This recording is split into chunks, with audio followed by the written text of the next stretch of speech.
Hello students, welcome back at my exam solution. Student, आज की इस वीडियो जो हमारी आज की वीडियो है, जॉन स्टुअर्ट मिल के बारे में हम आपको बताएंगे कौन थे ये और इनका जो है जन्म कहाँ हुआ, इनकी पूरी जीवनी हम बताएंगे और इनके कुछ सिद्धांतों के बारे में जो आपसे इम्पॉर्टेंट इस चैप्टर में से पूछे जाएंगे वो आपको जो है इस वीडियो में दिखाए जाएंगे। और ये जॉन स्टुअर्ट मिल जो आपका चैप्टर है, ये आपके जो है अगर आप पॉलिटिकल साइंस पढ़ रहे हैं तो इसमें इनके क्या थॉट थे पॉलिटिकल को लेके, कोई भी पॉलिटिकल इशू को लेके इनके क्या थॉट थे, ये भी इम्पॉर्टेंट रखते हैं आपके लिए। आप एमए कर रहे हैं, बीए कर रहे हैं, तभी भी आप इनका यूज़ कर सकते हैं। और जब आप इसके बारे में MPSC 03 अगर आपके पास है, इसका ही एक चैप्टर है ये जॉन स्टुअर्ट मिल। तो इस चैप्टर अगर आपके पास है ये बुक, तो इस चैप्टर में से आपका क्या आ सकता है उसके बारे में हम बताएंगे। तो चलिए शुरू करते हैं आज की इस वीडियो को। और जॉन स्टुअर्ट मिल में क्या अनोखा इसमें जो है बहुत ही इंटरेस्टिंग है थोड़ा ही। बाकी जो है जितने भी फिलोसफर्स थे उनसे थोड़े अलग हैं ये, उनके बारे में जो है हम बात करेंगे। तो सबसे पहले इनकी बायोग्राफी के बारे में देखते हैं क्या थी, इनका जन्म कब हुआ था। जॉन स्टुअर्ट मिल का जन्म 20 मई 1806 को लंदन में हुआ था। तो 1806 में ये आए थे लंदन में। और इनका जो फैमिली थी वो काफ़ी बड़ी थी। इनके 8 छोटे भाई बहन थे और उसमें सबसे बड़े थे जॉन स्टुअर्ट मिल। इनकी और शिक्षा की बात करें, एजुकेशन की बात करें, तो इन्होंने अपनी पूरी शिक्षा कहीं स्कूल से नहीं ली थी, कॉलेज से नहीं ली थी, बल्कि अपने पिता से ही, जेम्स मिल जो इनके पिता थे, उससे ही इन्होंने अपनी सारी शिक्षा प्राप्त करी थी। तो इसलिए यहाँ पे जॉन स्टुअर्ट मिल सबसे अलग इसलिए कहा जाता है क्योंकि इन्हें बचपन से ही अपने पिता द्वारा ही शिक्षा दी गई थी।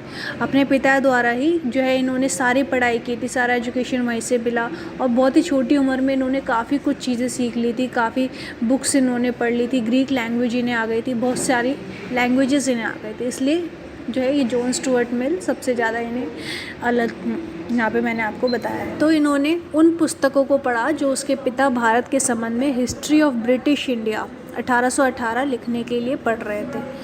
इनके जो पिताजी थे उन्होंने ईस्ट इंडिया कंपनी जो थी ब्रिटिश इंडिया की, ब्रिटिश लोगों की, वहाँ पे उन्होंने काम किया था और वो ब्रिटिश लोगों पे एक बुक्स लिखना चाहते थे। उनके लिए उनके पिताजी ने बहुत सी बुक्स पढ़ी थी, पर उन्हीं बुक्स को इतनी छोटी उम्र में जॉन स्टुअर्ट मिल ने जो है अब पढ़ा था और उसके बारे में काफ़ी अच्छे से इन्होंने जान लिया था। जो बुक मतलब इनका माइंड सेट आप यहाँ पे देख सकते हैं कि जो बुक्स इनके जो है पिताजी पढ़ रहे थे, इन्होंने इतनी छोटी उम्र में ही पढ़ ली और उसका तर्क भी देने लग गए थे। तो जेम्स मिल ईस्ट इंडिया हाउस में सहायक परीक्षक के पद पर नियुक्त हो गए थे। जेम्स मिल जो थे इनके पिता, तो इनकी जो है आर्थिक स्थिति इतनी अच्छी नहीं थी, पर बहुत टाइम बाद इनके पिता को जो है एक नौकरी मिलती ईस्ट इंडिया कंपनी में। और वहाँ पे ही इन्होंने जब से नौकरी करना स्टार्ट करते हैं तो इनकी फाइनेंशियल कंडीशन भी अब यहाँ से सुधरती रहती है।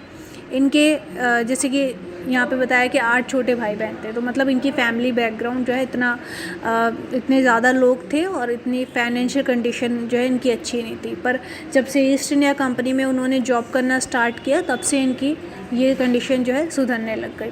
तो यहाँ से इनके जो फादर थे उनकी जॉब लगने के बाद उन्होंने जो है यहाँ पे उनकी जितनी भी आर्थिक स्थिति थी वो सुधर गई। पैसों से रिलेटिव जितनी भी उनका काम था वो यहाँ पे उनका हल्का हो गया। तो इसके बाद उन्होंने अपने जितने भी राजनीतिक समस्याओं के बारे में, जितने भी चीज़ों के बारे में वो लिखना चाहते थे, जिसमें उनका इंटरेस्ट था, अब उसको फॉलो करना स्टार्ट कर दिया था। और जेम्स मिल जो है अपनी सारी चीज़ें, मतलब ये जॉब लगने के बाद उन्होंने अपनी सारी चीज़ें जितने भी यहाँ पे लिखा है, अब अपना पूरा समय वह दार्शनिक और राजनीतिक समस्याओं से संबंधित विषयों पर लगाते थे।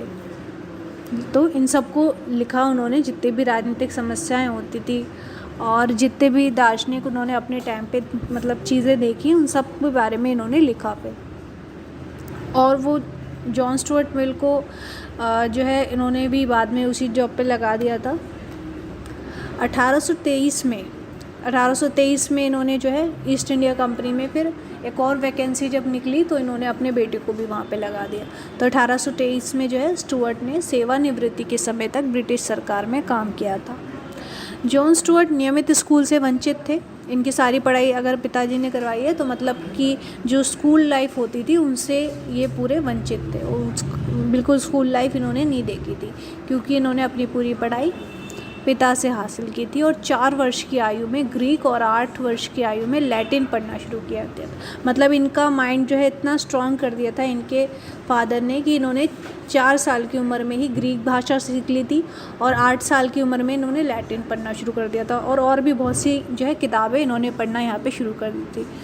10 वर्ष की आयु में उन्होंने प्लेटो के बहुत से संवाद और इतिहास भी पढ़ लिए थे और 1850 में फिर इन्होंने अपनी ही एक ऑटोबायोग्राफी लिखी, जिसमें मानसिक योग्यता और शक्ति के निर्माण में अपने पिता के योगदान को बताया। तो 1850 में जो इन्होंने अपनी ऑटोबायोग्राफी लिखी थी अपने बारे में, तो इनके पिताजी ने किस तरह से इनके माइंड को जो है चलाया था, इनको शिक्षित किया था, कितनी नॉलेज इन्हें दे दी थी, बल्कि स्कूल लाइफ कभी देखी नहीं, फिर भी घर में रहकर ही इन्होंने इतना कुछ चीज़ें पढ़ ली थी। तो इन्होंने उसी चीज़ के बारे में अपनी ऑटोबायोग्राफी जो लिखी थी उसमें बताया था और अपने इनके पिता ने जो भी इनकी शिक्षा में योगदान दिया उसके बारे में इन्होंने लिखा था। यहाँ पे जॉन स्टुअर्ट मिल किस तरह के इंसान थे ये हमें समझ में आ गया, कितने इंटेलिजेंट थे वो, और घर में ही उन्होंने अपनी सारी शिक्षा प्राप्त करी अपने पिता से ही, और जो है पूरे जो है बल्कि जो आम लोग होते हैं जो स्कूल जाते हैं कॉलेज जाते हैं उनसे जो है बेहतर थे काफ़ी। और इनके अगर सिद्धांतों की बात करें जो सबसे जो है इम्पॉर्टेंट यहाँ पे माना जाता है, तो व्यक्तिक स्वतंत्रता का सिद्धांत, लिबर्टी के ऊपर, स्वतंत्रता के ऊपर इन्होंने अपने सिद्धांत दिए थे अपनी बुक में ऑन लिबर्टी। ऑन लिबर्टी इनकी एक बुक थी, 1859 में लिखी गई थी। तो यहाँ पे इन्होंने स्वतंत्रता के ऊपर, एक व्यक्ति की स्वतंत्रता के ऊपर बताया था। तो स्टुअर्ट मिल के द्वारा 3 तरह की स्वतंत्रता यहाँ पे बताई गई है। पहली है विचार और अभिव्यक्ति की स्वतंत्रता, दूसरी है संघ बनाने की स्वतंत्रता और तीसरी है कार्य करने की स्वतंत्रता। यानी कि किसी भी व्यक्ति को अपने विचार रखने और अपनी कुछ भी वो बोलना चाहता है उसकी स्वतंत्रता होनी चाहिए। दूसरा इन्होंने कहा कि हर किसी व्यक्ति को संघ बनाने की स्वतंत्रता होनी चाहिए और तीसरा कार्य करने की स्वतंत्रता होनी चाहिए। तो इसमें इन्होंने क्या कहा था, संक्षिप्त में हम जो है मतलब ब्रीफ में थोड़ा इसको पढ़ेंगे। विचार और अभिव्यक्ति की स्वतंत्रता में व्यक्ति को विचार पर निश्चय होना चाहिए। यहाँ पर ये कहते हैं कि हर व्यक्ति को स्वतंत्रता दी गई है, फ्रीडम दी गई है, तो उसे अपने जो भी उसके विचार है उस पर निश्चय होना चाहिए। उस पर इन्हें मतलब अगर किसी व्यक्ति को अपनी बात पर निश्चय नहीं होगा तो कोई भी उसको जो है मैनिपुलेट कर सकता है आसानी से, और उसको जो है यहाँ पे मतलब अपने ही अगर कोई और व्यक्ति अपना मत रखना चाहता है तो वो उसमें उलझा देगा। तो इसीलिए हर व्यक्ति को जो है निश्चय होना चाहिए। व्यक्ति एक संदेहास्पद प्रवृत्ति का एक प्राणी होता है। स्टुअर्ट मिल कहते हैं कि यहाँ पे व्यक्ति जो है एक संदेहास्पद प्रवृत्ति का प्राणी होता है, यानी कि हमेशा डाउट में रहता है कि वो जो कर रहा है वो सही है या नहीं। यदि उसको अपने मत पर निश्चय नहीं होता तो उसका मत दबा दिया जाता है, और उसका मत अगर उसको नहीं लगता कुछ अपने लिए सही तो उसके मत को जो है वहाँ पे दबा दिया जाता है। जैसे कि जो जितने भी ऐसी जातियां हैं जिनको हमारे देश में इतनी महत्व नहीं दिया गया है, अगर वो जातियां अपने लिए लड़ेंगी नहीं और हमारे समक्ष अपने अधिकार नहीं रखेंगी तो हम उनको और भी किनारे कर देंगे। बिल्कुल भी जो है उनके अधिकारों को नहीं माना जाएगा, उनकी संस्कृति को नहीं माना जाएगा। तो इसलिए जॉन स्टुअर्ट मिल कहते हैं हर इंसान को अपने जो भी उनके अधिकार हैं उसके लिए निश्चय होना चाहिए, अपने विचारों के लिए निश्चय होना चाहिए, तभी एक व्यक्ति जो है समाज में अपना विकास कर पाएगा। दूसरा इन्होंने बताया है संघ बनाने की स्वतंत्रता। व्यक्ति पर समाज के कुछ कार्य छोड़ देने चाहिए, चाहे वह उससे अच्छे ढंग से ना करे जिस प्रकार सरकार करती है। इससे व्यक्ति का व्यक्तिगत और परिवार स्वार्थ छूटता है और संघ बनाकर वह सामाजिक कार्यों में लग जाता है। यहाँ पर स्टुअर्ट कहते हैं कि व्यक्ति को संघ बनाने की स्वतंत्रता होनी चाहिए, यानी व्यक्ति पर जो है अगर वो संघ बनाना चाहता है, यानी कि कुछ व्यक्ति होते हैं समाज में सामाजिक हित पूरा करने के लिए अपने एक संगठन बनाते हैं और उसको पूरा करते हैं और सरकार के समक्ष अपनी ज़रूरतों को रखते हैं, विरोध करते हैं कुछ सही गलत का। तो इस तरह की जो प्रक्रियाएं होती हैं, जो भी क्रियाएं इंसान करता है तो उसे करने देना चाहिए वो, तभी जाके जो है वो अपने व्यक्तिगत स्वार्थ से छूटेगा और सामाजिक कार्यों में लग जाएगा, क्योंकि वो अब समाज के बारे में सोचेगा। तो इसलिए हर किसी को संघ बनाने की स्वतंत्रता होनी चाहिए, कार्य करने की स्वतंत्रता होनी चाहिए तो मिल ने यहाँ पे कहा है कि कभी कभी दूसरों से संबंधित कार्यों के मामलों में भी व्यक्ति पर कोई प्रतिबंध नहीं लगाया जा सकता। तो हर व्यक्ति को जो है यहाँ पे कार्य करने की स्वतंत्रता देनी चाहिए।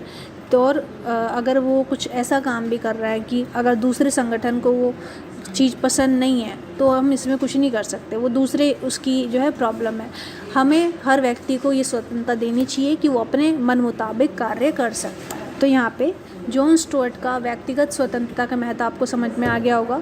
इन्होंने अपनी बुक ऑन लिबर्टी में 1859 में ही लिखा था, तो ये आपको याद रखना है। दूसरा इन्होंने सिद्धांत दिया है उपयोगितावाद से आगे। उपयोगितावाद से आगे में इन्होंने उपयोगितावाद का सिद्धांत मैंने आपको पहले भी बताया।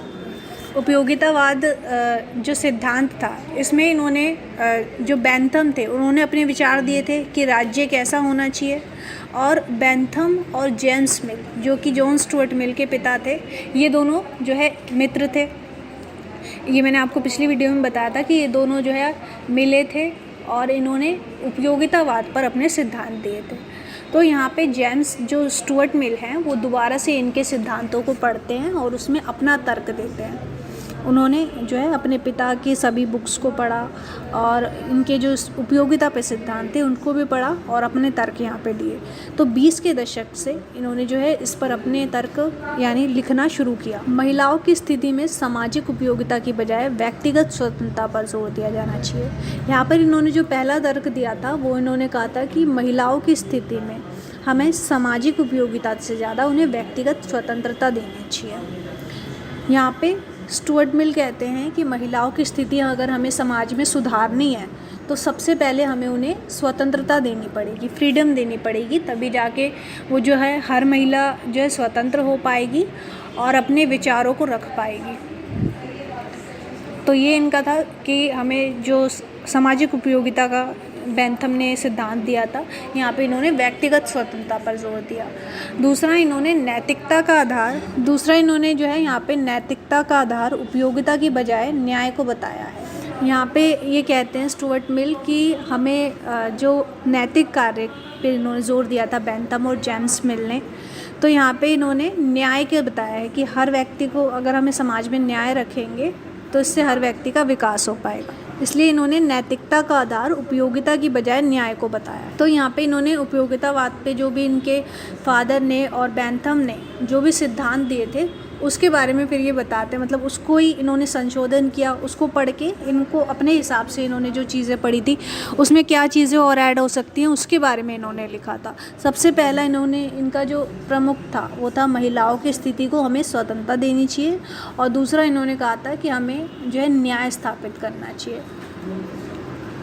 हमें उपयोगिता की बजाय यानी कि बेंथम ने क्या किया था, ऐसा सिद्धांत दिया था कि हमें ज़्यादा से ज़्यादा लोगों को ज़्यादातर सुख देना चाहिए। इन्होंने कहा कि नहीं, हमें अधिकतम सुख की बजाय न्याय देखना चाहिए कि कहाँ हम जो है हर व्यक्ति को उसके मांगों के समान, उनकी इच्छाओं के समान हम न्यायपूर्वक बंटवारा कर सकते हैं संसाधनों का, ये हमें देखना चाहिए। तो इसके बारे में इन्होंने यहाँ पे बताया था। ये यहाँ पे आपको स्टूडेंट समझ में आ गया होगा उपयोगितावाद का सिद्धांत और व्यक्तिगत स्वतंत्रता का महत्व। यहाँ पे पूरे चैप्टर आपका क्लियर है, और आज इसमें आपको कोई भी क्वेश्चन पूछा जाता है तो आप आसानी से दे सकते हैं। फिर भी अगर कुछ चीज़ें इसमें रह रही हैं तो उसके लिए जो है आपको नोट्स प्रोवाइड हो जाएंगे।